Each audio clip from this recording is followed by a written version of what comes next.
When it comes to ongoing superhero comics, the biggest hurdle for new readers is, of course, all the continuity that's associated with it. This basically means all the backstory and history of a particular character or universe. So it's not just what's happening in The Flash in his ongoing solo series, it's also what's happening to him in Justice League and any other books he may be guest starring in that week. All of these stories are part of his continuity and a part of the continuity of the DC universe as a whole. But continuity can get very unwieldy, and characters that have been around for decades can develop long, confusing, nonsensical, and oftentimes contradictory history. There's always been this ongoing debate over whether or not continuity even matters.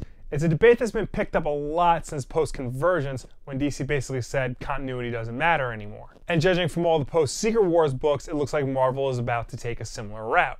Now, personally, I think continuity is important. But how do I manage all the different stories and histories of all these different titles and characters? Well, it's simple. I just make it up.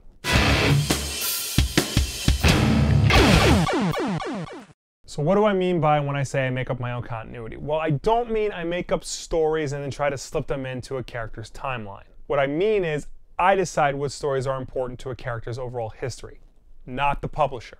Let's take Batman for a second. Between No Man's Land and Hush, there was a story called Murderer Fugitive, about Bruce Wayne being framed for murder and him trying to clear his name, and the effects that it's having not just on him, but his relationship with his partners. It's a really good story, but I don't consider it essential to Batman's continuity. If someone were to ask me to explain Batman's history, I would have no problem leaving that story out, because to me, the weight of it didn't leave a permanent mark on Batman's timeline. But then you have something like Detective Comics 826, which is just a one-shot story of the Joker taking Tim Drake for a joyride. It's one and done, doesn't really have any effect on Batman's ongoing continuity, but I'll include it in continuity because it's really freaking awesome. Making up your own continuity can be a fun little game to see what fits in where. And if there are multiple versions of the same story, it can help you pick the best version of it. DC has retold Superman's origin story 5 times since 1986. And of those 5 times, there are only 2 that I ever reference from. I like the first half of John Byrne's Man of Steel series because he doesn't become Superboy and doesn't meet Lex Luthor until he's an adult. And I like the second half of Jeff Johns and Gary Frank's Secret Origins because it pretty much reminds me of Superman the movie. As long as it makes sense to you, who cares if it's official or not? Now, making up your continuity does not mean keeping just what you like and forgetting about all the stuff you don't like. Inevitably, you're gonna come across a story that you do not like, but it becomes important to the character's history. For example, One More Day. Despite being universally loathed by everybody on the planet, this is an important part of Spider-Man's history and explains a lot about the current state of Spider-Man. Also, I'm not the biggest fan of the Marvel Civil War, but there's a lot of weight and importance to that story where it is a seminal part of the Marvel Universe, and a lot of what happens today stems from that event. Especially now that they're going to make a movie out of it, you're going to have to reference it from time to time. But it's just like real history. There are good parts and bad parts. There are stuff you want to remember and talk about, and then there are stuff you want to sweep under the rug like it never happened. But we can't just remember the good times and forget the bad. We need the bad times to learn from, to make sure we don't make the same mistakes again. I feel like this is about to get really serious really fast, so here's a picture of Deadpool doing something stupid. Look, the point is, I think that continuity is great for giving characters and universes a sense of history and setting.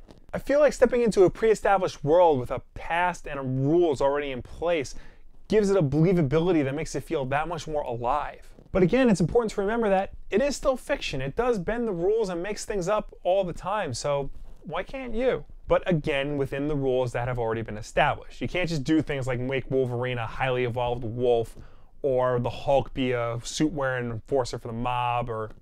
Wait, those things actually happened. What do you guys think? How do you deal with continuity? Do you follow the rules, or do you make it up as you go along? Let me know down below, or anywhere on the internet. Mondays, Bob talks about games. Wednesday, today, I talk about comics. Friday, we talk about whatever the hell we want.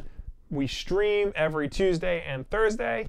Bob may do it tonight. We don't know. We'll see what happens. As always, like if you like, subscribe if you really like, share this video with a friend. Thank you all so much for watching.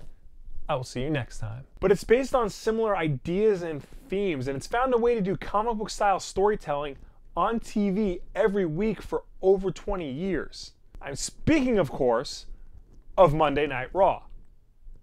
Yeah, we're talking about wrestling today. I don't do this if the movie's bad. I know. I'm willing to give anything a shot. The thing is, I should be more willing to give things a shot. With Fantastic Four, I'm now more interested than ever to see this movie. Like, how bad can this be?